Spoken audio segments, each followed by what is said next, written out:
everyone, welcome back to the stream. So as you can see on your screen right now, I am doing a reading. I'm going to be doing like a reading and an annotating of The Handmaid's Tale because I haven't actually gotten the chance to read it yet.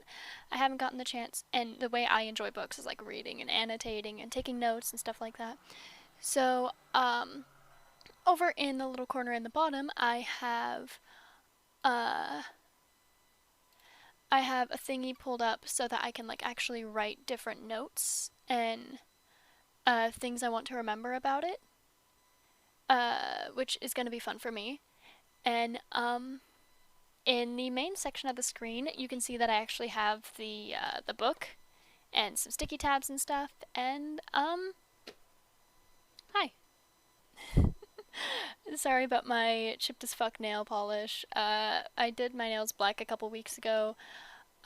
Whenever I hit 300 followers, I plan on, redoing it on camera. Ah, my chair is so far away. I have to move it. Closer. There we go. Now I'm a bit closer. So, hi Neko! How are you? But yeah, I plan on reading and annotating The Handmaid's Tale. If you need this for like a book report, or you need this for like you have trouble reading yourself, or you just need someone to chill to, I'm happy to be here. Sorry, I like the sound of tapping on books. I don't know if the mic is picking it up, but I really like it. My voice is being like drowned out by the music. Hang on. There we go. That should be a bit better. But yeah.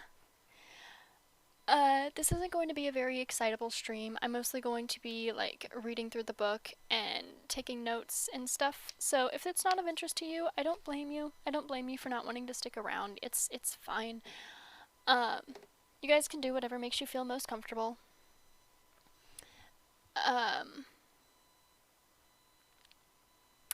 But yeah.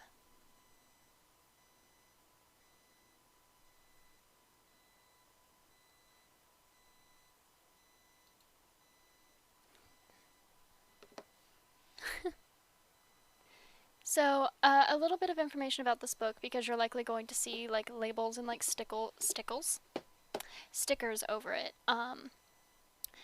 Whenever I was in my first high school, I told my teacher that because The Handmaid's Tale was coming out on Netflix, I wanted to read it. I wanted to actually get around to reading the book. Hi, Josie. I wanted to get around to actually reading this book because I wanted to read the book before I watched the TV series. And my teacher was like, oh, well, we used to have these for like class readings, and I'm not allowed to give them back to the library because we can't check them out. And so do you want one? And my response was, oh, well, this was near the end of the school year, and I was like, well, I'm transferring schools, so I can't exactly give it back. Like, I can't give it back to you. And her response was, then don't. Take the book, read it, enjoy it, and give it to the next person who is in need of a good read. So, now I have the book.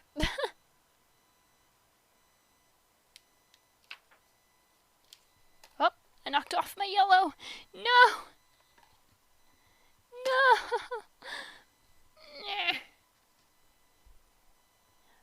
Yellow. Yeah.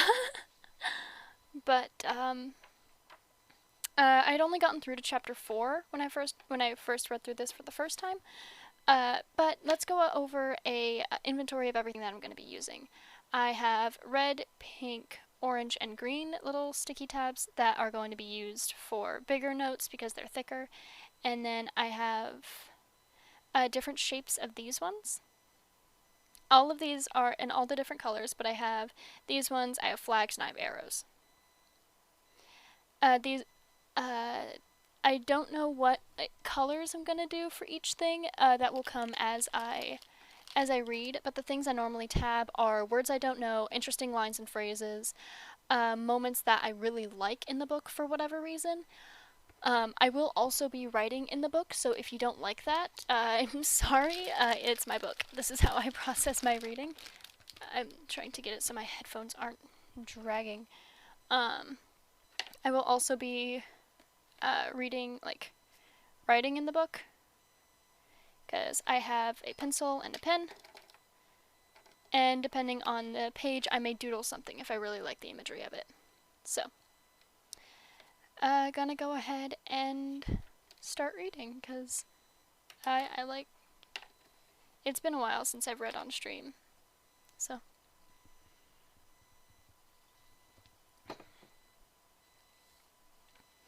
We slept in what once had been the gymnasium. The floor was varnished wood with stripes and circles painted on it for the games that were formerly played here. The hoops for the basketball nets were still in place, though the nets were gone.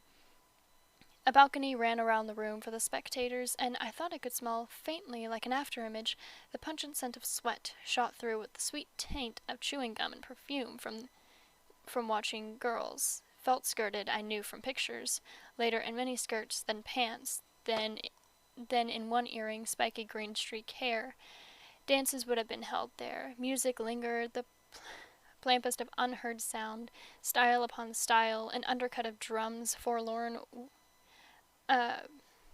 a forlorn wail, garlands made of tissue paper flowers, cardboard devils, revolving ball of mirrors, powdering the dancers with the snow of light. There was old sex in the room, and loneliness and expectation of something without a shape or a name. I remember that yearning for something that was always about to happen and never was the same as the hands that were on us there and then, in the small of the back or out back, in the parking lot, or in the television room with the sound turned down and only the pictures flickering over lifting flesh. We yearned for the future. How did we yearn it? That talent for insatiability. It was in the air, and it was still in the air, an afterthought as we tried to sleep, in the army cots that had set up in rows with spaces in between so we could not talk. We had flannelette sheets like children's and army-issue blankets, old ones that still said U.S. We folded our clothes neatly and laid them on the stools at the ends of the beds. The lights were turned down but not out. Aunt Sarah and Aunt Elizabeth patrolled. They had electric cattle prods slung on thongs from their shoulder belts. No guns, though. Even they could not be trusted with guns. Guns weren't allowed inside the building, except when called, and we weren't allowed out, except for our walks, twice daily, 2 by 2, around the football field, which was enclosed now by a chain-link fence topped with barbed wire. The angels stood outside it with their backs to us. If only they would look. If only we could talk to them. Something could be exchanged, we thought. Some deal made, some trade-off. We still had our bodies. That was our fantasy. We learned to whisper almost without sound in the semi-darkness. We could reach out our arms when the aunts weren't looking and touch each other's hands across space. We learned to lip-read, our hands flat on the beds, turned sideways, watching each other's mouths. In this way we exchanged names, from bed to bed. Alma, Janine, Dolores, Maria, June.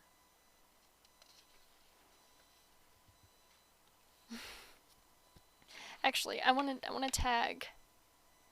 I want the arrows. Where's the arrows? There they are. Red one.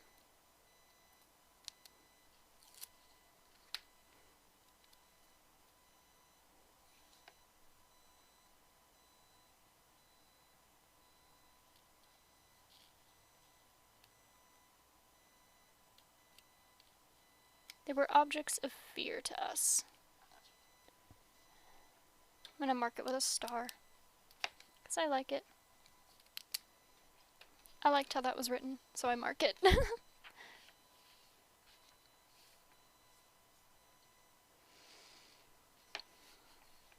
A chair, a table, a lamp, above on the white ceiling, a relief ornament in the shape of a wreath, and in the center of it a blank space, plastered over, like the place in a face where one's eye had been removed.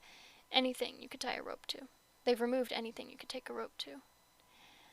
A window, 2 white curtains. Under the window, a window seat with a little cushion. When the window is partially open, it opens only partially, the air can come in and make the curtains move. I can sit in the chair, or on the window seat, hands folded, and watch this. Sunlight comes in and out of the window too and falls on the floor, which is made of wood, in narrow strips, highly polished. I can smell the polish. There's a rug on the floor, oval, of braided rags. This is the kind of touch they like. Folk art, archaic, made by women in their spare time from things they have no further use. A return to traditional values. I'm going to put quotes in traditional. Boop, boop. Traditional values. Waste not, want not. I am not being wasted. Why do I want? On the wall above the chair, a picture framed out with no glass, a print of flowers, blue iris, watercolor. Flowers are still allowed. Does each of us have the same print, same chair, same white curtains, I wonder? Government issue? Think of it as being in the army, said Aunt Linda. A bed, single mattress, medium hard, covered with a flocked white spread. Nothing takes place in the bed but sleep, or no sleep. I try not to think too much. Like other things now, thought must be rationed. There's a lot that doesn't bear thinking about. Thinking can hurt your chances, and I intend to last. I know why there is no glass in front of the watercolor picture of blue irises, and why the window opens only partially, and why the glass in it is shatterproof. It isn't running away they're afraid of. We wouldn't get far. It's those other escapes. The ones you can open in yourself, given a cutting edge. So, apart from these details, it could be a college guest room for the less distinguished visitors, or a room in a rooming house of former times, for ladies in reduced circumstances. That is what we are now. Circumstances have been reduced for those of us who have circumstances. But a chair, sunlight, flowers, these are not to be dismissed. I am alive. I live. I breathe. I put my hand out, unfolded in the sunlight. Where I am is not a prison, but a privilege, as Aunt Linda said, who was in love with either or. I like that. I'm gonna mark it with pink. Ah! Accidentally pulled off 2 strips. Put 1 back. Close enough. Trying to be careful not to get my head in the frame.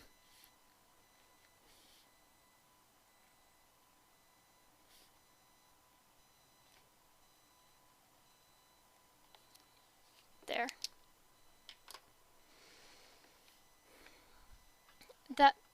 The bell that measures time is ringing.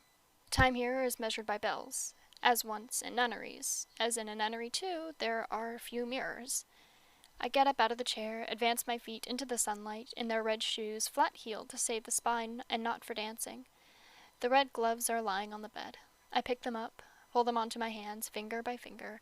Everything except the wings around my face is red, the color of blood, which defines us. The skirt is ankle-length, full, gathered to a flat yoke that extends over the breasts.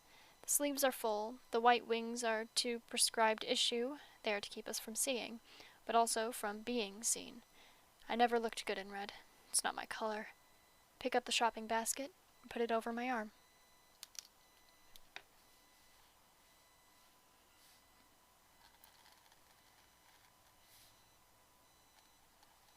Underlining that because I like it.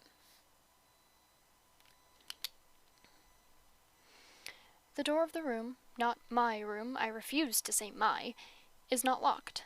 In fact, it doesn't shut properly. I go out into the polished hallway, which has a runner down the center, dusty pink, like a path through the forest, like a carpet for royalty. It shows me the way. The carpet bends and goes down the front staircase. I go with it, one hand on the banister, once a tree turned into another century, rubbed into warm gloss. Late Victorian. The house is family house, built for a large, rich family. There's a grandfather clock on the wallway, which doles out time, and then the door to the motherly front sitting room, which, with its flesh tones and hints. A sitting room, in which I never sit, but stand or kneel only. At the end of the hallway, above the front door, is a fanlight of colored glass, flowers, red and blue. There remains a mirror, on the hall wall. If I turn my head so that I can see white wings framing my face, direct my vision towards it, I can see that it goes down the stairs, round, convex, a pier glass, like the eye of a fish, and myself in it a distorted shadow, a parody of something, some fairy tale figure in a red cloak, descending towards a moment of carelessness is the same as danger.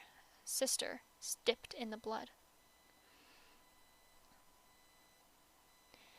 At the bottom of the stairs there is a hat and umbrella stand, the bentwood kind, long round rungs of wood curving gently up into hooks, shaped like the opening fronds of a fern. There are several umbrellas in it, black for the commander, blue for the commander's wife, and the one assigned to me, which is red. I leave the can't read. I leave the red umbrella where it is, because I know from the window that the day is sunny. I wonder whether or not the commander's wife is in the sitting room. She doesn't always sit. Sometimes I can hear her pacing back and forth, a heavy step and then a light one, and a soft tap of her cane on the dusty rose carpet. I walk along the hallway, past the sitting room and the door that leads into the dining room, and open the door at the end of the hall and go through the kitchen. Here the smell is no longer of furniture polish. Rita is in there, standing at the kitchen table, which has a top of chipped white enamel. She's in her usual Martha's dress, which is dull green, like a surgeon's gown of the time before. The dress is much in the shape of mine, long and concealing, but with a bib apron on it and without the white wings and the veil. She puts on the veil to go outside, but nobody much cares who sees the face of a Martha. Her sleeves are rolled to the elbow, showing her brown arms. She's making bread, throwing the loaves for the final brief kneading and then the shaping. Rita sees me and nods, whether in a simple greeting or a simple acknowledgment of my presence, it's hard to say, and wipes her floury hands on her apron and rummages in the kitchen drawer for the token book. Frowning, she tears out 3 tokens and hands them to me. Her face might be kindly if she would smile, but the frown isn't personal. It's the red dress she disapproves of, and from what it stands for. She thinks I may be catching, like, a disease or any form of bad luck. Sometimes I listen outside closed doors, thing I never would have done in the time before. I didn't listen long because I don't want to have been caught doing it. Once, though, I heard Rita say to Cora that she wouldn't debase herself like that. "Nobody asking you," Cora said. "Anyways, what would you do, supposing?" "Go to the colonies," Rita said. "They have the choice." "With the unwomen, you'd starve to death, and Lord knows what all," said Cora. "Catch you." They were shieling peas. Even through the small, almost closed door, I could hear the slight clink of the hard peas falling into the metal bowl. I heard Rita, a grunt or a sigh of protest or agreement. "Anyway, they weren't doing it for us all," said Cora. "Or so they say. If I hadn't got my tubes tied, it could have been me. I say, I was 10 years younger. It's not that bad. It's not what you'd call hard work. Better her than me," Rita said, and I opened the door. Their faces were the way women's faces when they've been talked about, when they've been talking about you behind your back and they think you've heard. Embarrassed, but also a little defiant, as if it was their right. That day, Cora was more pleasant to me than usual, and Rita more surly.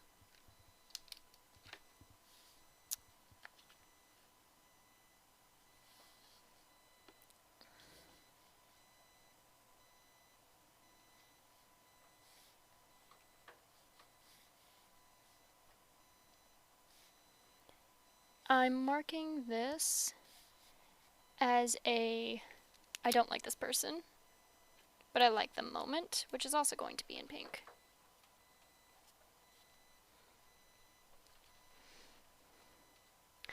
Today, despite Rita's closed face and pursed lips, I would like to stay here, in the kitchen. Cora might come in, and from somewhere else in the house, carrying her bottle of lemon oil and her duster, and her duster, and Rita would make coffee in the houses of the commanders. There is real coffee, and we would sit at Rita's kitchen table, which is not Rita's any more than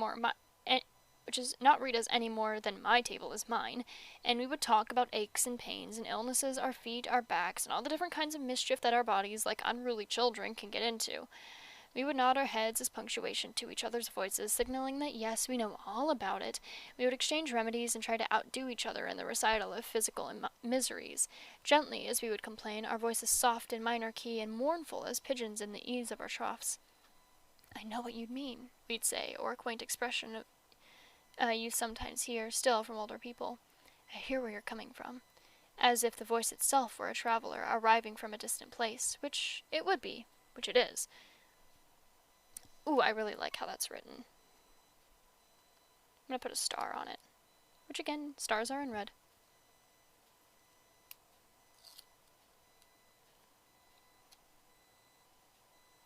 This entire paragraph is getting a star. Whop.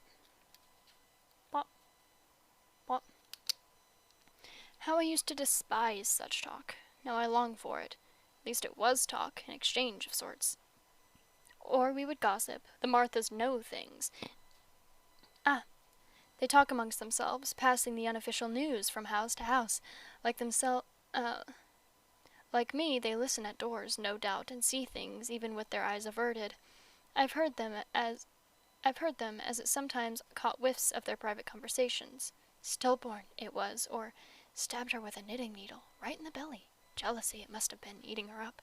Or, tantalizingly, it was a toilet cleaner she used. Worked like a charm, though you'd think he'd tasted it. Must have been that drunk, but they found her out all right. Or I would help Rita make the bread, sinking my hands into that soft, resistant warmth which is so much like flesh. I hungered to touch something other than cloth or wood. I hungered to commit the act of touch. But even if I were to ask, even if I were to violate decorum to that extent, Rita would not allow it. She would be too afraid. Marthas are not supposed to fraternize with us. Fraternize means to behave like a brother. Luke told me that. He said there was no corresponding word that meant to behave like a sister. Soronize. It would have to be, he said. From the Latin, he liked knowing things about such details, the derivations of words, curious usages. I used to tease him about being pedantic.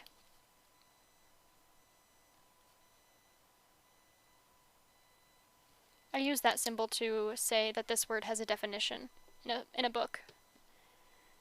All of my writing and reading and analyzing stuff, all of that comes from myself. I wasn't taught very much. All of this is I was reading and I learned to do this myself. I take the tokens from Rita's outstretched hand. They have pictures on them of the things that can be exchanged for. 12 eggs, a piece of cheese, a brown thing that's supposed to be a steak. I place them in the zip pockets of my sleeve where I keep my pass. Tell them fresh, for the eggs, she says. Not like last time. And a chicken, tell them, not a hen.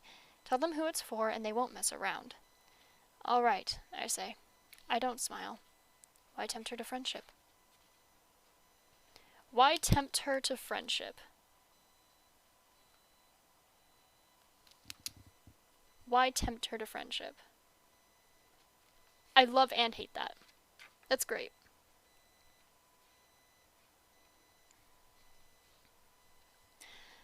I go out by the back door, into the garden, which is large and tidy. A lawn in the middle, a willow, weeping catkins, which around the edges, the flower borders, in which the daffodils are now fading and the tulips are opening their cups, spilling out color. The tulips are red, a darker crimson towards the stem. They had been cut and are beginning to heal there. This garden is the domain of the commander's wife. Looking out through my shatterproof window, I've often seen her in it, her knees on a cushion, light blue veil thrown over her wide gardening hat, a basket at her side and shears in it, and pieces of string tying the flowers into place. A garden detailed to the commander does the heavy digging. The commander's wife directs, pointing with her stick. Many of the wives have such gardens. It's something for them to order and maintain and care for. I once had a garden. I can remember the smell of the turned earth, the plump shapes of bulbs and held in the hands, fullness, the dried rustle of seeds through the fingers. Time could pass more swiftly that way. Sometimes the commander's wife has a chair brought out and just sits in it, in her garden. From a distance, it looks like peace. Marking that with red as well. I really like that. From a distance, it looks like peace.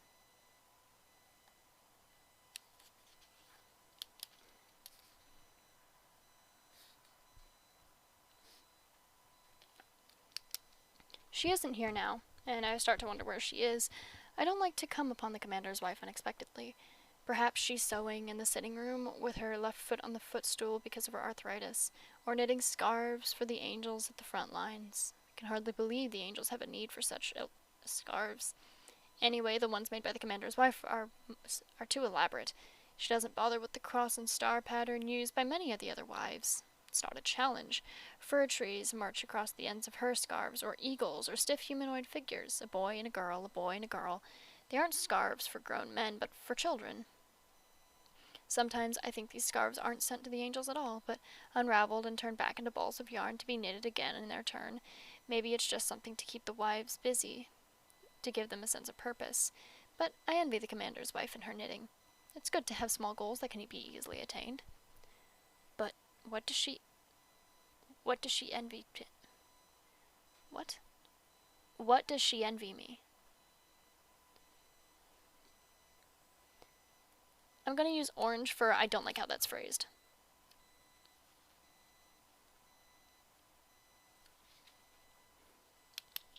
I mark it with a sad face. She doesn't speak to me unless she can't avoid it. I'm a reproach to her, and a necessity. We stood face to face for the first time 5 weeks ago when I arrived at this posting. The guardian from the previous posting brought me to the front door. On the first days we were permitted front doors, but after that we were supposed to use the back. Things haven't settled down. It's too soon. Everyone is unsure about our exact status. After a while, I will either be all front doors or all back. Aunt Lydia said she was lobbying for the front. Yours is a position of honor, she said.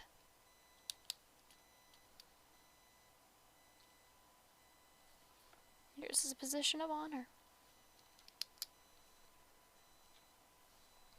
The guardian rang the doorbell for me, but before there was time for someone to walk and to hear and walk quickly to answer, the door opened inwards.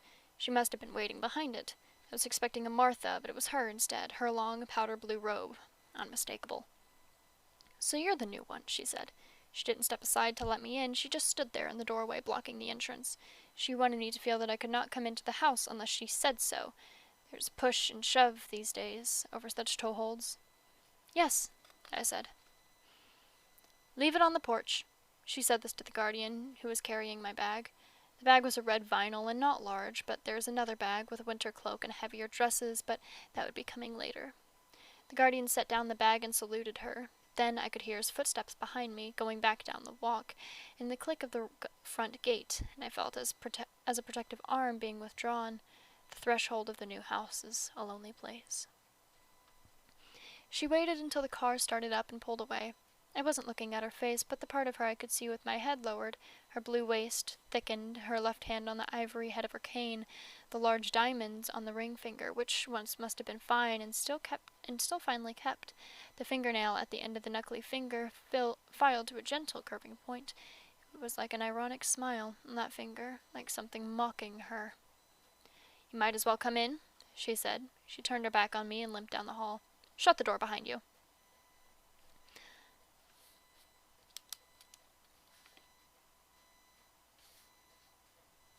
Marking that as orange, because I don't like that either. I don't like her.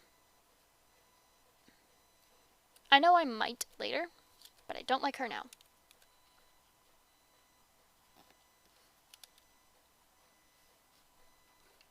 Marking that with a sad face. I lifted my red bag inside. She'd no doubt intended, then closed the door. I didn't say anything to her. Aunt Lydia said it was best to not speak unless they asked you a direct question. Try not to think of it from their point of view, she said. Her hands clasped and wrung together, her nervous, pleading smile. It isn't easy for them. In here, said the commander's wife. When I went to the sitting room, she was already in her chair, her left foot on the footstool with its petite point cushion. Roses in the basket, her knitting was on the floor beside the chair, the needles stuck through it. I stood in front of her, hands folded, so, she said, she had a cigarette, and she put it between her lips and gripped it there while she lit it.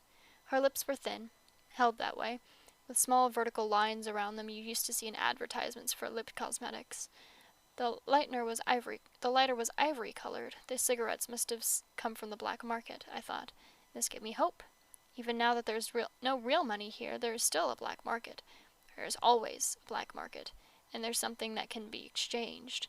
Then, she then was a woman who might have bend the rules, but what did I have to trade? Still a black market. There's always a black market. Marking that with red, because I like that.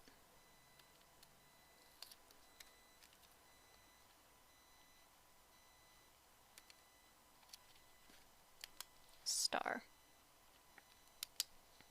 I looked at the cigarette with longing. For me, like liquor and coffee, they are forbidden. So old what's-his-face didn't work out? She said. No, ma'am, I said. She gave what might have been a laugh, then coughed. Tough luck on him, she said. This is your second, isn't it? Third, ma'am, I said. Not so good for you either, she said. It was another coughing laugh. You can sit down. But don't make a practice of it. Just this time. I did sit, on the edge of one of the stiff-backed chairs. I didn't want to stare around the room. I didn't want to appear insensitive to her, so the marble mantelpiece to my right and the mirror over it, and the bunches of flowers were just shadows. Then, the edges of my eyes. Later, I had more than enough time to take them in. Now her face was on a level with mine. I thought I recognized her, or at least there was something familiar about her. A little bit of her hair was showing from under her veil. It was still blonde. I thought then maybe she bleached it. That hair dye was something else she could get through the black market, but I know now that it really is blonde.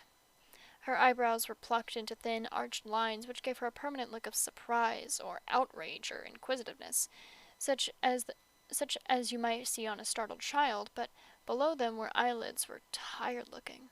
Not so her eyes, which were the flat, hostile blue of a midsummer day in the bright sunlight, a blue that shuts you out. Her nose must what have been called cute, but now was too small for her face. Her face was not fat, but it was large. 2 lines led downward from the corners of her mouth. Between them was her chin, clenched like a fist. I want to see as little of you as possible, she said. I expect you to feel the same way about me. I didn't answer. A yes would have been insulting, a no contradictory.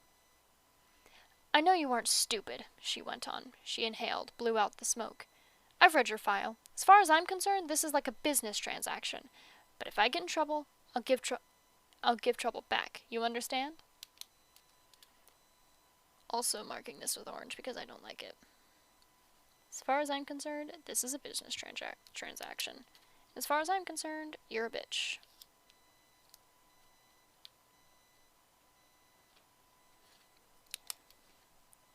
Angry face. Yes, ma'am, I said. Don't call me ma'am, she said irritably. You're not a Martha. Didn't ask what I was supposed to call her, because I could see she hoped I would never have the occasion to call her anything.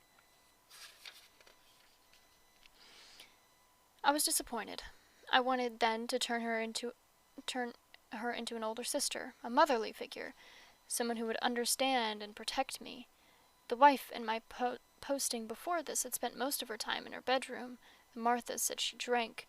I wanted this one to be different. I wanted to think I would have liked her in another time and place, another life, but I could already see that I wouldn't have liked her here, nor she me. She put her cigarette out, half-smoked, in a little scrolled ashtray on the lamp table beside her. She did this decisively, one jab and one grind, not the series of gentle taps favored by many of the wives. As for my husband, she said, he is just that, my husband. I want that to be perfectly clear. Till death do us part. It's final. Yes, ma'am, I said again, forgetting. They used to have dolls for little girls that would talk if you pulled a string on the back. I thought I was sounding like that, voice monotone, voice of a doll.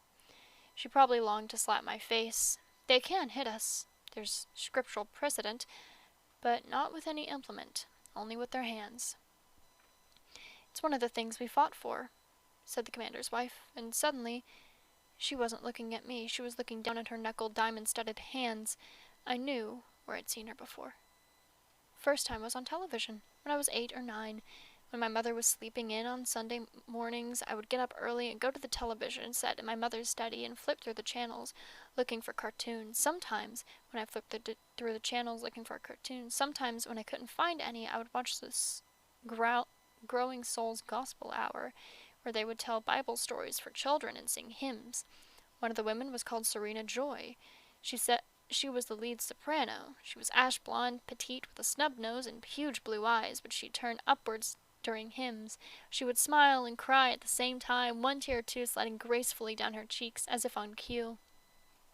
As if her voice lifted through its highest notes, tumultuous, effortless. It was after that she went on to other things. The woman sitting in front of me was Serena Joy, or had been once. So it was worse than I thought.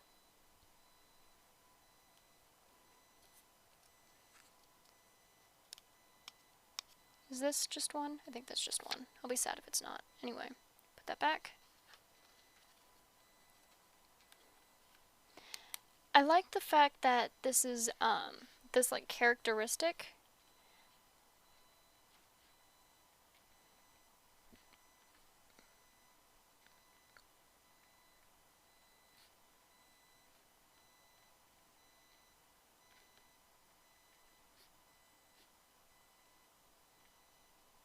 I like the fact that she's very obviously washed up. Like, that's a big thing about the character, is that she's a washed up actress. She's a washed up singer.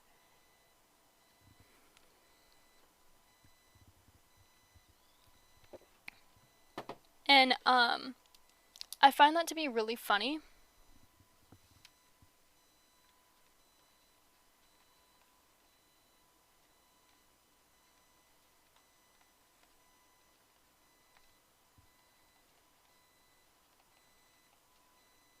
Mostly because I know the reason why this is, like, so weirdly written. I know, like, what it's a statement on. Oop. I knocked over a shit ton of food. Anyway.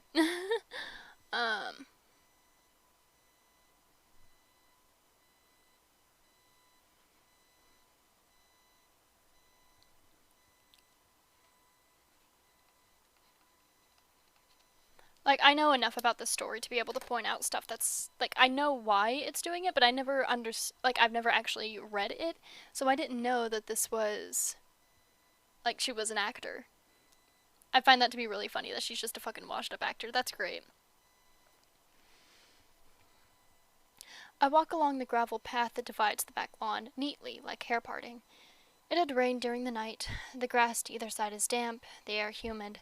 Here and there are worms, evidence to the fertility of the soil, caught by the sun, half dead, flexible, pink, like lips. I open the white picket gate and continue, past the front lawn and towards the front gate. In the driveway, one of the guardians assigned to our household is washing the car. That must mean the commander is in the home, in his own quarters, past the dining room and beyond, where he seems to stay most of the time. The car is a pretty expensive one, a whirlwind, better than the chariot and much better than the chunky practical behemoth. It's black and, of course, the color of prestige or a hearse, long and sleek. The driver is going over it with chamois lovingly. This at least hasn't changed the way men caress good cars.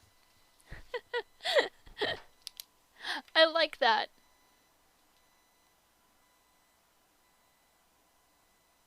Where is it? There it is.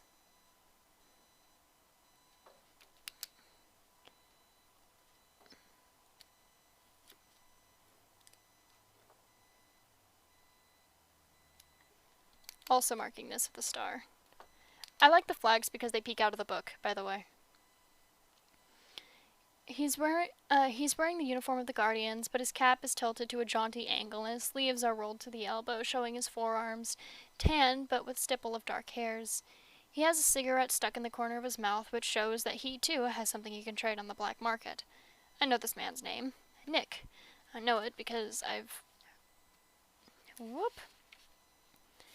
heard Rita and Cora talking about him. I once heard the commander speaking to him. Nick. I won't be needing the car. He lives here, in the household, over the garage, low status. He hasn't been issued a woman, not even one. He doesn't rate, some defect, lack of connections, but he acts as though he doesn't know this, or care. He's too casual, not servile enough.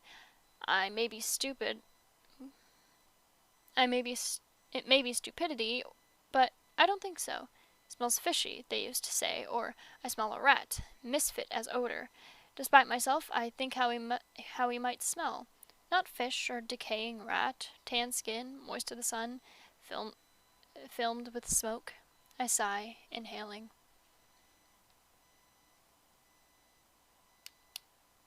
No, I don't think I'll mark anything yet. He looks at me and sees me looking. He has a French face, lean, whimsical, all planes and angles, with creases around the mouth where he smiles. Takes a final puff of the cigarette, then lets it drop into the driveway and steps on it. Begins to whistle. Then he winks. He's a flirt.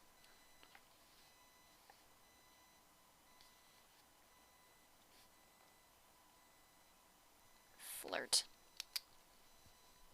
I drop my head and turn so that the white wings hide my face, and I keep walking. He's just taken a risk, but for what? What if I were to report him? Perhaps he was merely being friendly. Perhaps he saw the look on my face and mistook it for something else. Really, what I wanted was the cigarette. Perhaps it was a test to see what I would do. Perhaps he is an eye. Mer. I open the front gate and close it behind me, looking down but not back. The sidewalk is red brick. That is the landscape I focus on. A field of oblongs gently undulating where the earth beneath has buckled from a decade after decade of winter frost. The color of the bricks is old, yet fresh and clear.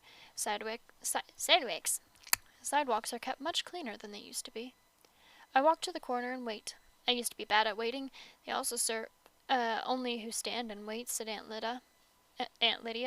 She made us memorize it. She also said, not all of you will make it through. Some of you will fall on dry ground or thorns. Some of you are shallow-rooted. She had a mole on her chin that went up and down while she talked. She said, think of yourselves as seeds, and right then her voice is weeding. Conspiratorial, like the voices of those women who used to teach ballet classes to children, and who would say, arms up in the air now, let's all pretend we're trees.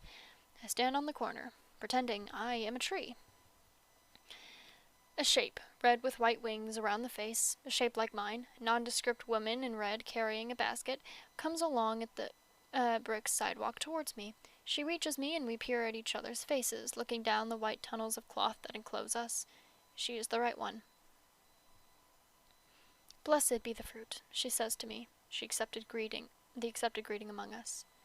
May the Lord open, I answer, the accepted response. We turn and walk together past the large houses towards the central part of town. We aren't allowed to go there except in twos. This is supposed to be for our protection, though the notion is absurd. We are well protected already. The truth is that she is my spy, and I am hers. If either of us slips through the net because of something that happens on one of our daily walks, the other will be held accountable. This woman has been my partner for 2 weeks. I don't know what happened to the other one before. On a certain day she simply wasn't there anymore, and this one was in her place. This isn't the sort of thing you ask questions about, because the answers aren't usually the answers you want to know, because there wouldn't be any answer. Anyway, there wouldn't be any answer.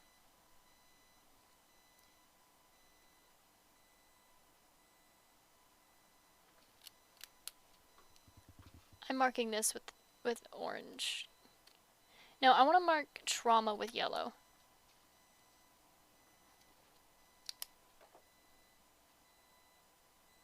Trauma is marked with yellow. This one is a little plumper than I am.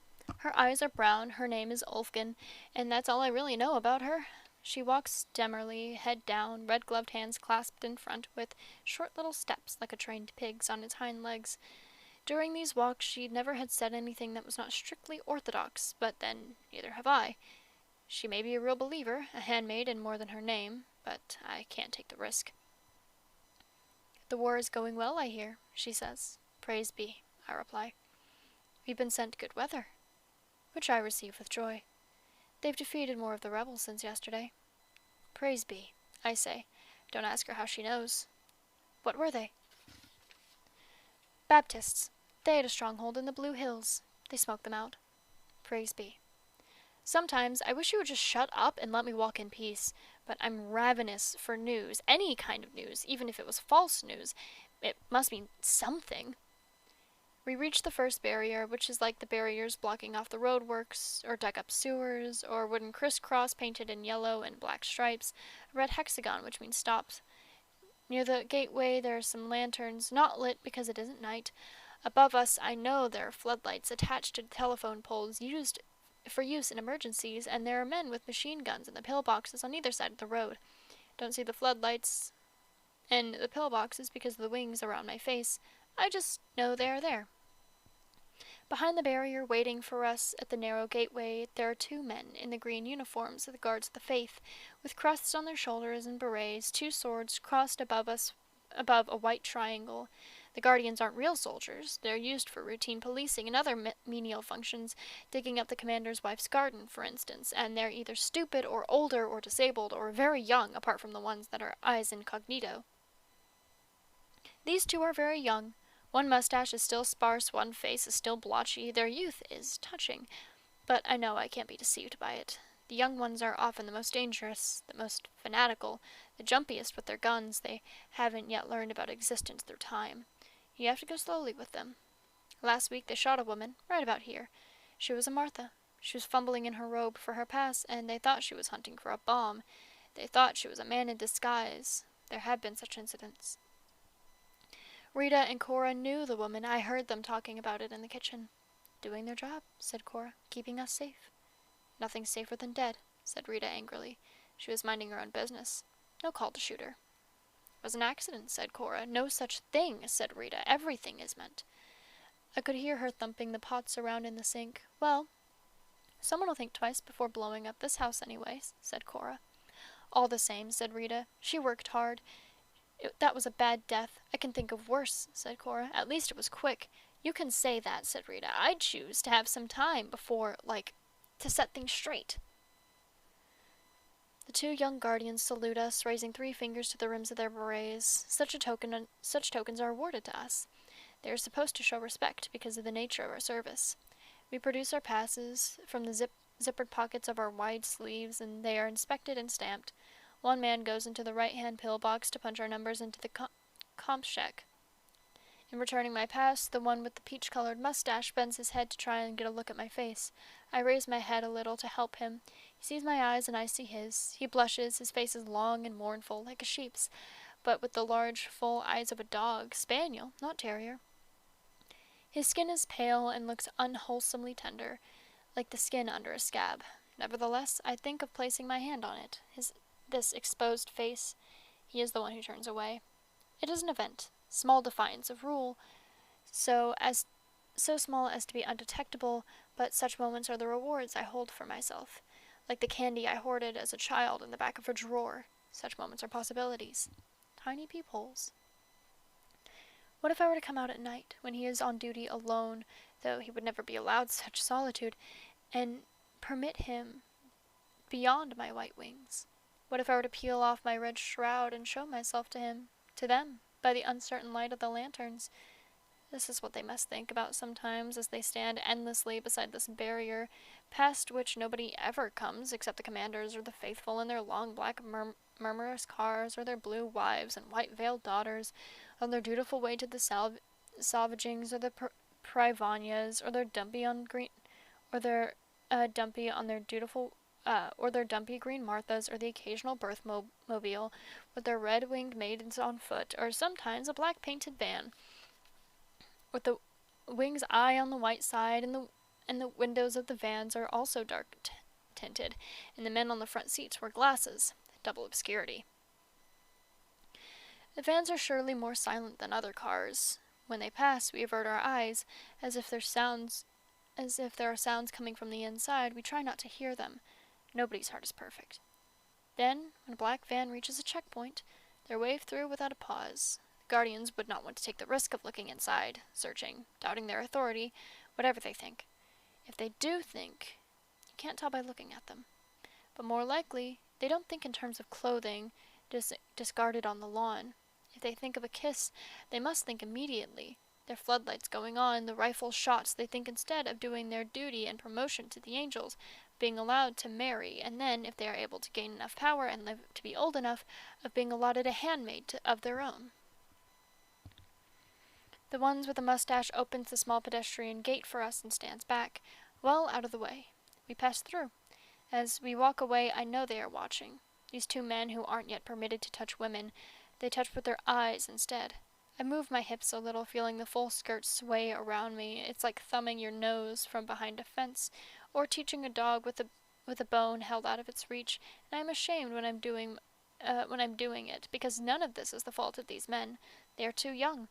When I find I'm not ashamed after all, I enjoy the power of a dog bone, passive but there.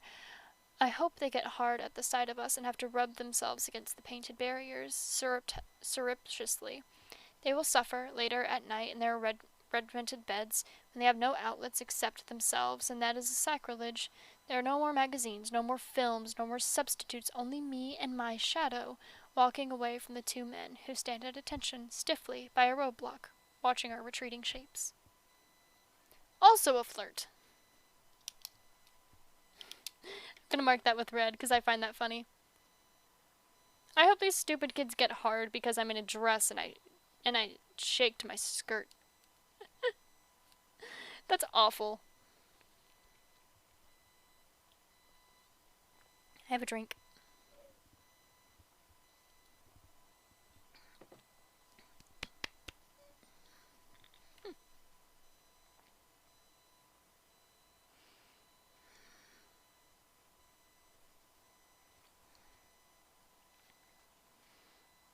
Doubled, I walk the street. Though we are no longer in the commander's compound, there are large houses that also, in front of one of them, is a guardian is mowing the lawn. The lawns are tidy, the facades are gracious, in good repair, and they are beautiful. And there are beautiful pictures they used to print in magazines about homes and gardening, the same air of being an interior decoration. There's some absence of people in the street, a model town constructed to show the way people used to live. As in those pictures, those museums, those model towns, there is no children. This is the heart of Gilead, where the war cannot intrude except on television, where the edges are, we aren't sure. They vary according to the attacks and counterattacks, but this is the center, where nothing moves.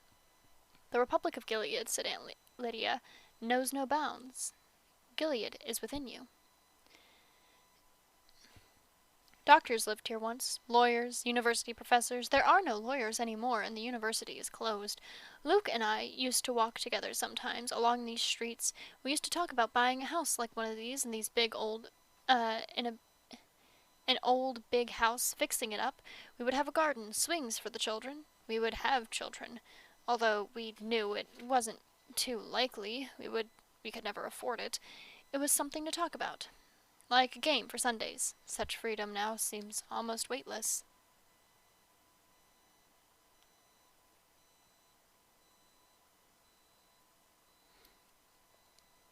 Pink because same. Could never afford it. Never afford a nice house. Unless you're getting it from your family. Stop turning the stupid chair. My god. We turn the corner onto a main street where more traffic cars go by. Black, most of them, some gray and brown. There are other women with baskets, some in red, some in the dull green of the Marthas, some in striped dresses, red and blue and green and cheap and skimpy, the mark of women of the poorer men. Econowives, they're called. These women are not divided into functions. They have to do everything, if they can. Sometimes there's a woman in all black, a widow. There used to be more of them, but they seem to be diminishing. You don't see the commander's wives on the sidewalk, only in cars. The sidewalks here are cement. Like a child, I avoid stepping on the cracks. I am remembering my feet on these sidewalks than the time before, and that I used to wear on them.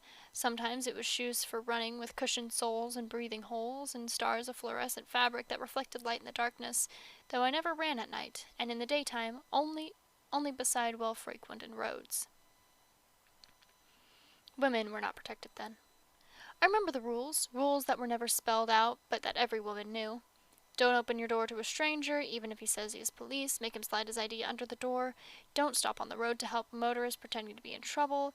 Keep the locks on and keep going. If anyone whistles, don't turn to look. Don't go into a laundromat by yourself at night. marking all of this with yellow.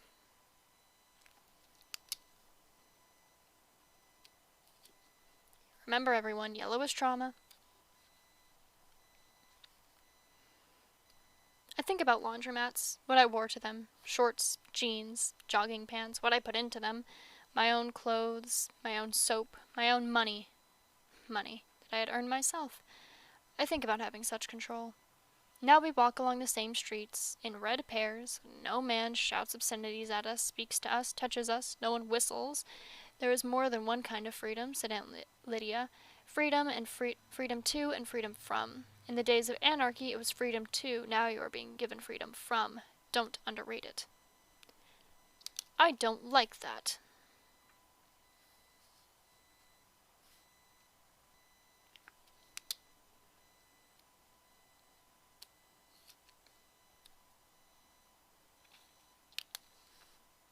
Angry face. In front of us, to the right, the store where we order dresses. Some call them habits. Good word for them. Habits are hard to break. The store has a huge wooden sign outside it, in the shape of a golden lily. Lilies of the Field, it's called. You can see the place under the lily where the lettering was painted out, when they decided that even the names of shops were too much temptation for us. Now places are known by their signs alone. Lily's used to be a movie theater before. Students went there a lot. Every spring they had Humphrey Bogart Festival with Lauren Bacall or Katharine Hepburn, women on their own making up their minds. They had wore blouses with buttons down the front that suggested the possibilities of the word undone. These women could be undone, or not. They seemed to be able to choose. We seemed to be able to choose then. We were society dying, said Aunt Lydia, of too much choice. Also marking this in orange, because I don't like it.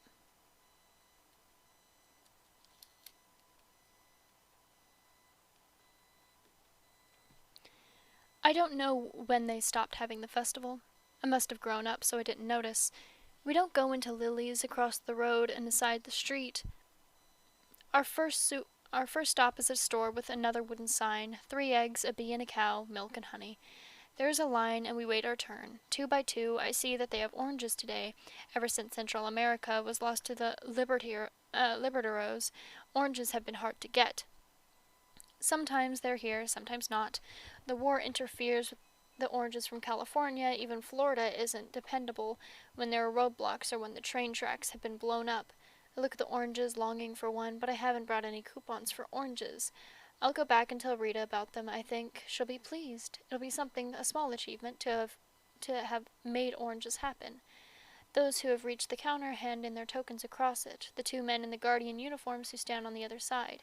Nobody talks much. There is a rustling, and the women's heads move fruitfully from side to side. Here, shopping is where you might see someone you know, someone you've known in the time before, or at the Red Center. Just to catch a sight of a face that is encouragement. If I could see Moria, just see her now, know that she still exists. It's hard to imagine now, having a friend. But Ulfkin beside me isn't looking. Maybe she doesn't know anyone anymore. Maybe they all have vanished. The woman she knew. Maybe she doesn't want to be seen. She stands in silence, head down.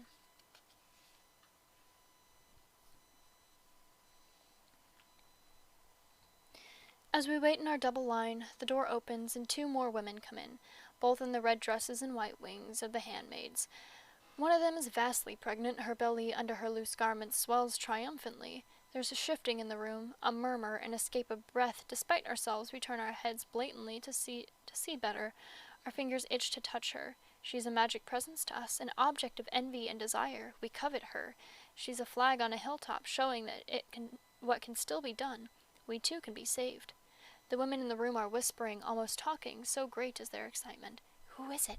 I hear behind me. Of Wayne. No, of Warren. Show off, a voice hisses, and this is true. A woman that is pregnant doesn't have to go out, doesn't have to go shopping. The daily walk is no longer prescribed to keep her abdominal muscles in working order. She needs only the floor exercises, the breathing drill. She could stay at her house, and it's dangerous for her to be out. There must be a guardian standing outside the door waiting for her. Now that she is the carrier of life, she is closer to death and needs special security. Jealousy could get her. It's happened before. All children are wanted now, but not by everyone. But the walk may be a whim of hers, and they humor whims, or when something has gone this far and there has been no miscarriage. Or perhaps she's one of those, pile it on, I can take it. A martyr. Catch a glimpse of her face as she raises it to look around. A voice behind me was right. She's come here to display herself. She's glowing, rosy. She's enjoying every minute of this. Quiet, says one of the guardians behind the counter, and we hush like schoolgirls. Ulfkin and I have reached the counter. We hand over our tokens, and the guardian enters the numbers on them and turns the compubite, while the others give us purchases, the milk, the eggs. We put them into our basket and go out again, past the pregnant woman and her partner, who beside her looks spindly, shrunken as we all do. The pregnant woman's belly is like a huge fruit, humongous, word of my childhood. Her hands rest on it as if to defend it, or as if they're gathering something from it, warmth and strength. As I pass, she looks at me, into my eyes, and I know who she is. She was at the Red Center with me, one of Aunt Lydia's pets. I never liked her. Her name, the time before, was Janine. Janine looks at me, then around the corners of her mouth there is the trace of a smirk. She glances down to where my own belly lies flat under my red robe, and the wings cover her face. I can only see a little of her forehead and the pinkish tip of her nose. Now we go into all flesh, which is marketed by a huge wooden pork chop hanging next from 2 chains. There isn't so much of a line here. It is expensive, and even then the commanders don't have it every day. Ulfkin gets steak, though, and that's the 2nd time this week. I'll have to tell the Marthas. She's the kind of thing that they enjoy hearing about. They're very interested in how often other households are run. Such bits of petty gossip give them an opportunity for pride or discontent. I take the chicken, wrapped in butcher's paper and tussed with string. Not many things are plastic anymore. I remember those endless white plastic shopping bags from the supermarket. I hated to waste them and would stuff them under the sink until the day would come where there would be too many, and I would open the cupboard door and they would bulge out, sliding over the floor. Luke used to complain about it. Periodically he would take all the bags and throw them out. She could get one of those over her head, he'd say. You know how kids like to play. But she never would. I'd say she's too old, or too smart, or too lucky, but I would feel a chill of fear, and then guilt for having been so careless. It was true. I took too much for granted. I trusted fate back then. I'll keep them in a higher cupboard, I'd say. Don't keep them at all, he'd say. We'll never use them for anything. Garbage bags, I'd say. He'd say. Not here and now. Not where people are looking. I turn and see my silhouette in the plate glass window. We have come inside then. We were on the street. A group of people is coming towards us. They're tourists. From Japan, it looks like. A trade delegation, perhaps, or a tour of the historic landmarks out for local color. They're diminutive and neatly turned out. Each one has his or her camera, his or her smile. They look around, bright-eyed, cocking their heads to the side like robins. Their very cheerfulness aggressive, and I can't help staring. It's been a long time since I've seen skirts that short on women. Skirts reach just below the knee, and the legs come out from beneath them, nearly naked in their thin stockings, blatant from the high-heeled shoes with their straps attached to the feet like they're delicate instruments of torture. The women teeter on their spiked feet as if on stilts, but off balance. Their backs arch at the waist, thrusting their buttocks out. Their heads are uncovered, and their hair too is exposed, all in its starkness and sexuality. They wear lipstick, red outlining the damp cavities of their mouths like scrawls on washer wall of the time before. I stop walking. Ulfkin stops beside me, and I know that she too cannot take her eyes off these women. We were fascinated, but also repelled. They seem undressed. It has taken so little time to change our minds about things like that. Then I think, I used to dress like that. That was freedom. Westernized, they used to call it. Japanese tourists come towards us, teetering, and we turn our heads away too late. Our faces have been seen. There's an interpreter in the standard blue suit and red pattern tie with the winged eye tie pin. He's the one who steps forward out of the group in front of us, blocking our way.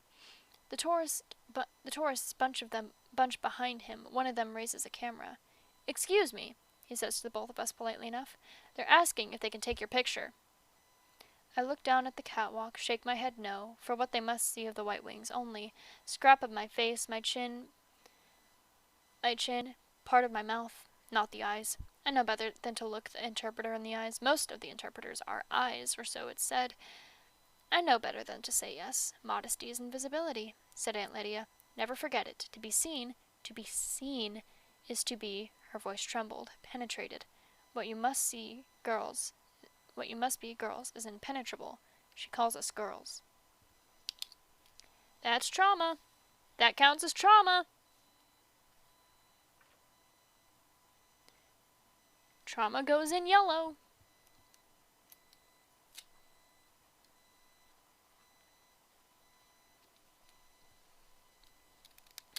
Beside me, Ulfkin is also silent. She tucks her red-gloved hands up into her sleeves to hide them.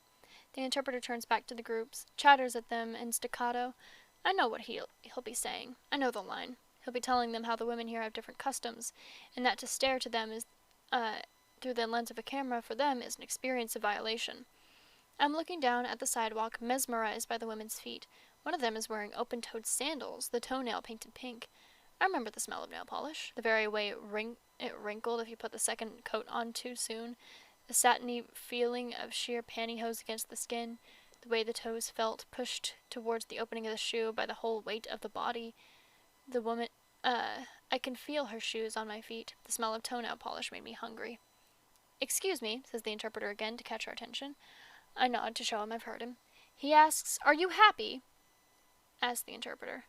I can imagine it, their curiosity. Are they happy? How can they be happy? I feel their bright black eyes on us, the way they lean a little forward to catch our answers. The women especially, but the men too. We were secret, forbidden. We excite them. Ulfkin says nothing. There is silence, but sometimes it's dangerous not to speak. Yes, we are very happy, I murmur. I have to say something. What else can I say? I'm just going to mark this entire page as trauma. Just the entire page.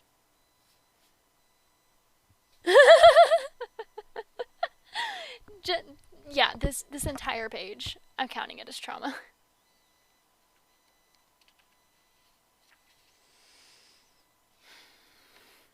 Am I wrong?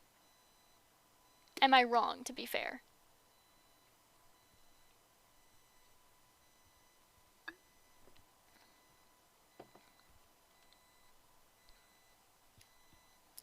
A block past all flesh.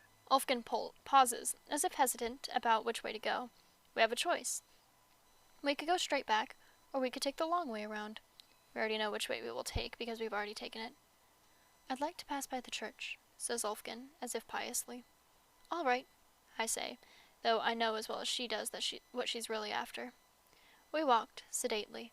The sun is out. The sky, there are white fluffy clouds, the kind that look like headless sheep. Given our wings, our blinkers, it's hard to look up, hard to get the full view of the sky, if anything, but we can do it, a little at a time. A quick move of the head up and down, to the side and back. We have learned to see the world in gasps. Marking that as trauma.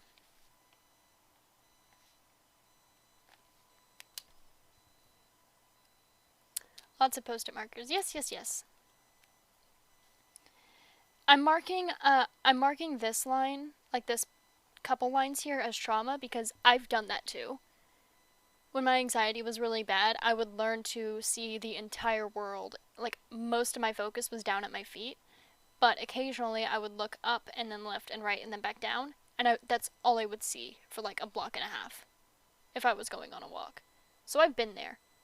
But the fact that it's forced on them, it's not great, but still marking it as trauma. To the right, if you could walk long, there was a street that would take you down towards the river. There was a boathouse where they kept the sculls once, and some bridges, trees, green banks where you could sit and watch the water, and the young men with their naked arms and their oars lifting into the sunlight as they played at winning. On the way to the river were the old dormitories, used for something else now, with their fairy tale turrets painted white and gold and blue. And when we think of the past, it's the beautiful things we pick out. We want to believe it was all like that.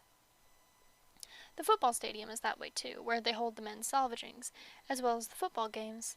They still have those.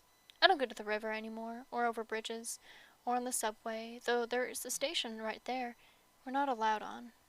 There are guardians now. There's no official reason for us to go down these steps, ride on the trains under the river into the main city. Why would we want to go from here to there? We would be up to no good, and they would know it. The church is a small one of the first erected here hundreds of years ago. It isn't used anymore, except as a museum. Inside it, you can see paintings of women in long, somber dresses, their hair covered by white caps, and of upright men, darkly clothed and unsmiling, our ancestors. Admission is free. We don't go in, though, but stand on the path, looking at the churchyard. The old gravestones are still here, weathered and eroding with their skulls and crossed bones. Memento mori. Their dough-faced angels, their winged hourglasses to remind us of the passing of mortal time, and from a later century, their urns and willow trees for mourning. They haven't fiddled with the gravestones or the church either. It's only a mere recent history that offends them. Ulfkin's head is bowed, as if she's praying. She does this every time. Maybe, I think, there's someone in particular gone for her too, a man, a child, but I can't entirely believe it. I think of her as a woman for whom every act is done for show, is acting rather than a real act. She does such things to look good, I think. She's out to make the best of it. But is that what I must look like to her, as well? How can it be otherwise? Now we turn our backs to the church, and there's the thing in truth we've come to see. The wall. The wall is hundreds of years old, too, or even over 100 at least, like the sidewalks. It's brick red, and must have once been plain but handsome. Now the gates have centuries, and there are ugly new floodlights mounted on metal posts above it, and barbed wire along the bottom, and broken glass set in concrete along the top. No one goes through those gates willingly. The precautions are for those who are trying to get out, though to make it seem as far as the wall from the inside past the electronic alarm system would be next to impossible.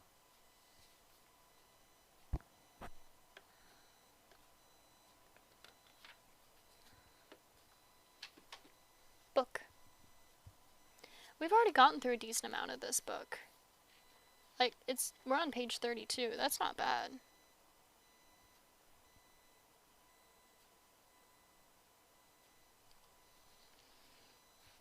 Beside the main gateway, there are 6 more bodies hanging. You have more patience with reading than me? That's why I read, and why I actually would have a whole lot less patience if I didn't get to mark shit. Because the way I've set it up is red is things I like, orange is things I don't like, pink is things that I just deem to be interesting, and yellow is trauma. I haven't found something for the rest of the colors yet. But I have a lot of colors to go through, so we'll get to that when we get to it. I have a really bad stream delay.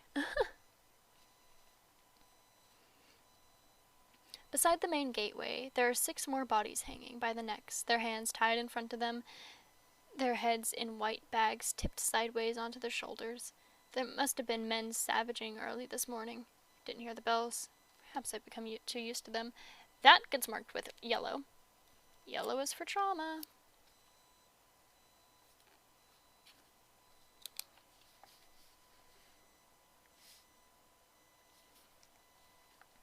We stop, together, as if on signal, and stand and look at the bodies. It doesn't matter if we look. We're supposed to look. This is what they're there for, hanging on the wall. Sometimes they'll be there for days, until there's a new batch, so as many people as possible will have the chance to see them. What they're hanging from is hooks. The hooks have been set into the brickwork of the wall for this purpose. Not all of them are occupied. The hooks look like appliances for the armless, or steel question marks upside down and sideways. It's the bags over the heads that are the worst, worse than the faces themselves would be. Makes the men look like dolls on which the faces have not yet been painted, the scarecrows, which in a way is what they are, since they are meant to scare, or as if their heads are sacks stuffed with some undifferentiated material, or flour, or dough. It's the obvious heaviness of the heads. They're uncanny, the way gravity pulls them down and there's no life anymore to hold them up. The heads are zeros. Though, if you look and look, as we were doing, you can see the outlines of the features under the white cloth. Like gray shadows, the heads are the heads of snowmen, with coal eyes and the carrot noses fallen out. The heads are melting. But on one bag there's blood, which has seeped through the white cloth, where the mouth must have been. It makes another mouth, a small red one, like the mouths painted with thick brushes by the kindergarten children. Child's idea of a smile. A smile of blood is what fixes the attention finally. These are not snowmen after all. These men wear white coats. They are worn by doctors or scientists. The doctors and scientists aren't the only ones. There are others, but they must have had a run-in on them this morning. Each one has a placard hung around its neck to show what he has been executed for. A drawing of a human fetus. They were doctors then, in the time before, when such things were illegal. Angel makers, they used to call them. Or was that something else?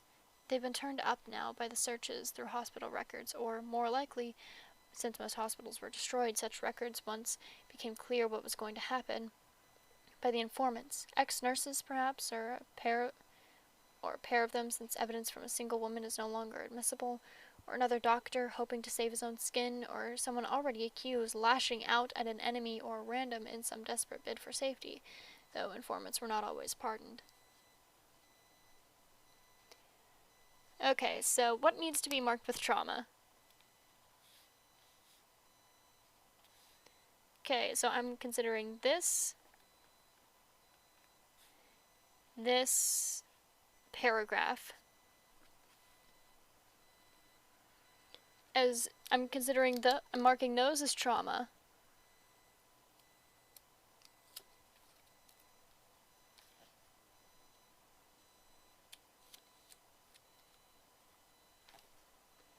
And I'm marking this as I don't like it, specifically because a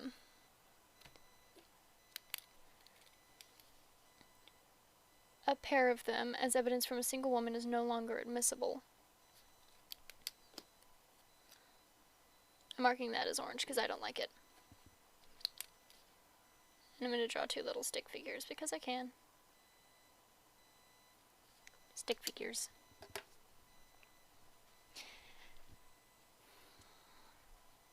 These men, we've been told, are like war criminals. It's no excuse that that what they have done was legal at the time. Their crimes are retroactive. They have committed atrocities and must be made into examples for the rest. Though this is hardly needed, no woman in her right mind these days would seek to prevent a birth, should she be so lucky as to conceive. What we are supposed to feel nowadays towards these bodies is hatred and scorn. This isn't what I felt. These bodies hanging on the wall are time travelers, anachronisms. They've come here from the past. What I feel towards them is blankness. What I feel is that I feel is that I must not feel. What I feel is partially relief because none of these men is Luke. Luke wasn't a doctor. Isn't. Marking this with red because I like it. And I'm also going to mark it with pink because I think it's a good moment. Both colors is allowed. Whoever told you that each line must only be one thing for you is a liar.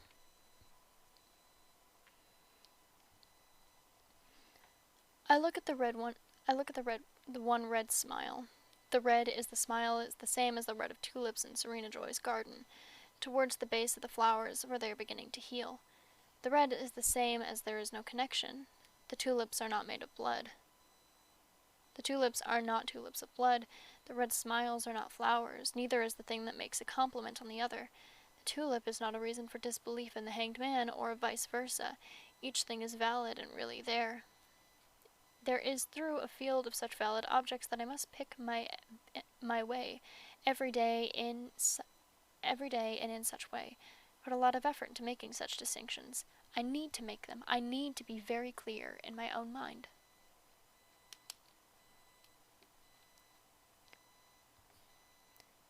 Again, this is trauma. Bestie, you've got trauma.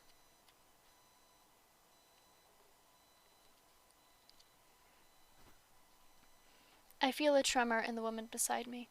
Is she crying? In what way could it make her look good? I can't afford to know.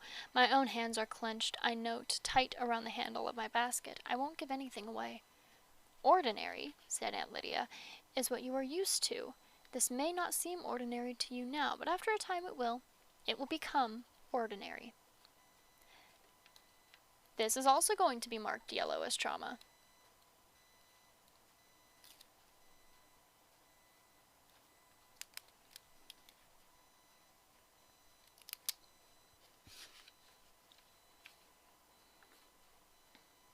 So I'm gonna go ahead and call it here. I know it's been a short stream, but reading takes a decent amount of energy, and I'm also lazy. So, as a general rule, whenever I'm at the end of something, whenever I'm at a point in which I take a break from the read, I try to take notes about the main character. So we have Serena, who I don't know if you can actually see this. I should probably make this darker. Hang on. Let me Lorger.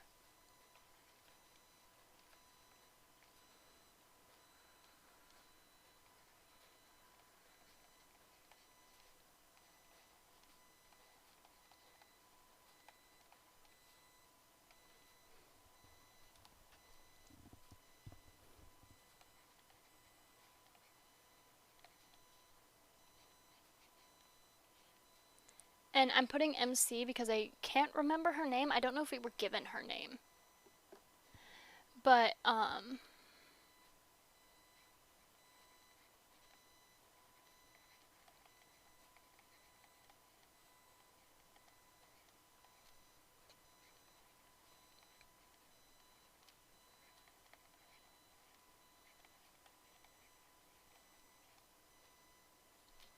she had a fiance and like an entire life before her. So Serena Wood is the other woman character. MC had a fiance or a boyfriend or something and had a life before, and she wanted to have a kid. They talked about having a kid. If we go back to this tab here, this is me just making this same note here. Let me put this bookmark in place and go through each of the different tabs. So, red tabs are things that I like. So, this one is this one marked that they are objects of fear to us, but objects of fear to us, but something else as well, if they could only look. Then the next red tab is here. Physical miseries, gently we would complain, our voices soft and minor key and mournful as pigeons in the eaves troughs. I know what you mean, we'd say, or a quaint expression you'd come from, or a quaint expression from you sometimes still hear from older people. I hear where you're coming from, as if the voice itself were a traveler coming from a distant place, which is how it would be, which it is. Then the next next red tab is here. There is still a black market. There's still a black market. There's always a black market. I thought that was kind of funny. I don't know why. Next red tab. I forgot to red tab this flirt moment.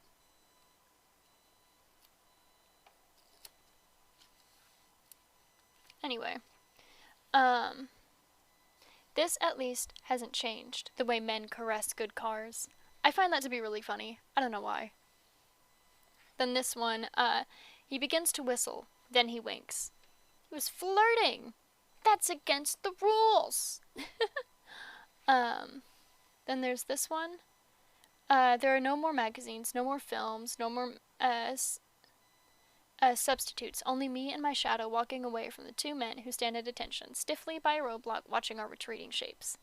I thought that was funny. And then there's this one, which I marked with both red and pink, something I like and something I find interesting. What we were supposed to feel towards these bodies is hatred and scorn. This isn't what I feel. These bodies hanging from the wall are time travelers, anachronisms. They've come here from the past. What I feel towards them is blankness. What I feel is that I must not feel. What I feel is partially relief because none of these men are Luke. Luke wasn't a doctor. Isn't. And I'm not going to read all of the pink tabs, but let's see how many were placed. So there's 1, 2, 3. Yeah, 3 pink tabs in total. There's 1, 2, 3, 4, 5 orange tabs. And let's see how many tabs are yellow. That's just trauma. 1, 2, 3, 4, 5, 6, 7, 8, 9, 10. 10 tabs for trauma. That is a lot of tabs for trauma. But yeah, I plan on continuing this tomorrow because this is a good way for me to recover my mental health after the past few days. I'm going to talk about mental health related stuff now. And what's been going on the past few days. I talked about it vaguely in my announcements channel, but I feel like now is a good time to talk about a bit more about what's been going on. I had lost a bunch of friends. As a matter of fact, I'm actually back beneath 250 followers again, which sucks, but it's fine. And I learned that the youngest nephew I have, which I didn't actually get the chance to meet, unfortunately, was in an accident where he was playing with a gun and wound up getting himself killed. And both of these events happened within the span of about 4.5 hours.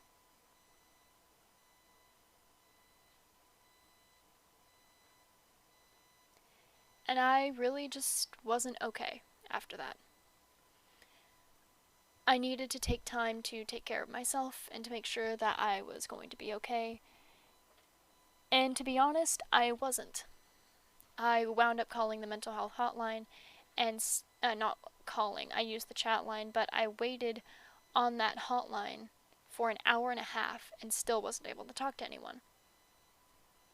I wound up just putting myself to bed to kind of cope with it, to deal with everything that's been going on, because it's been really hard. It has been. But I wanted to be able to talk about this and talk about what's been going on because it matters. Mental health really matters, and I wanted to be able to be honest and open with you guys. And I felt like not being able to tell you, I'm not going to say everything that's happened in detail because I still have people that I'm trying to protect. Because the way it sits right now is if I share everything, then people who are not involved in the situation will wind up getting caught in the crossfire. And I know you guys, you aren't going to listen to me when I tell you not to go harass people. Because I don't want you harassing people. I don't want you bothering people. I just want you to be nice. And I know you guys, you're going to get all defensive and get all uppity, and you're going to wind up hurting people who are just going to be in the crossfire, and that's not fair to them. So that's why I'm not giving specific details as to what's happened. But I'm gonna have people in my streams change up.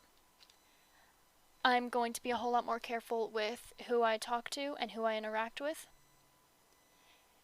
And I'm going to be a whole lot less friendly with new groups. I don't think I'm going to be trying to get into any new groups for a while now, because it's been really, really hard on me. I have the groups that I have. I'm happy with the friends that I've made. I'm happy with the community I have around me. You guys are incredibly sweet and amazing and kind, and I just hope to keep it that way. So, you guys are everything to me. And I want to thank you all so much for sticking around, for watching, enjoying reading with me. And next stream, I plan on continuing the Handmaid's Tale and maybe going and doing a bit of maybe hopping on Arise SMP, which, if you don't know, Arise is an SMP specifically for disabled creators, specifically for those who are like those who have physical and mental disabilities, and I plan on hopping on and spending some time with them. They're so cool and amazing, and I've already spent some time talking with them, and I know I can trust the community. I went to the owners of the server about the stuff that's been going on that, again, I won't talk about publicly because I don't want you guys attacking creators who aren't involved. And they agree that it's a shitty situation to be in, and I was upfront and honest with them about it. So I'm going to be able to stay in Arise, which is amazing. I'm so happy about that. You guys can always, always come to me. I've been through some really shitty things, especially recently. My mental health is not doing great, which is specifically why I'm doing reading and annotating. It is kind of a comfort thing for me. It's kind of something that I really enjoy, and it's very comfortable, and it helps me stay calm. So, my goal for this is I want to finish reading this on stream, and then I want to maybe do a book report off stream and post a video essay on it, which everyone and their mother has done a video essay on The Handmaid's Tale, but I enjoy doing that, so don't be surprised if you see that coming soon. So, thank you all so much for watching. I hope you all had a fantastic, lovely time. I really do thank you guys for sticking around. You guys are amazing and kind, and I love you all so much. So, doesn't look like there's anyone live to raid right now. Let's see if there's anyone live from Arise that I can raid out to.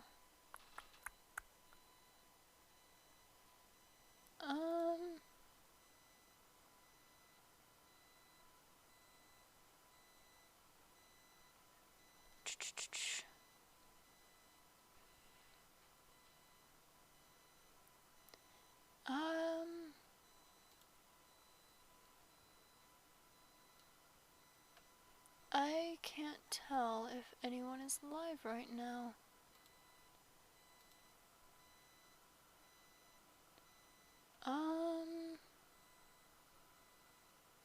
Yep, no one in Arise is live, so.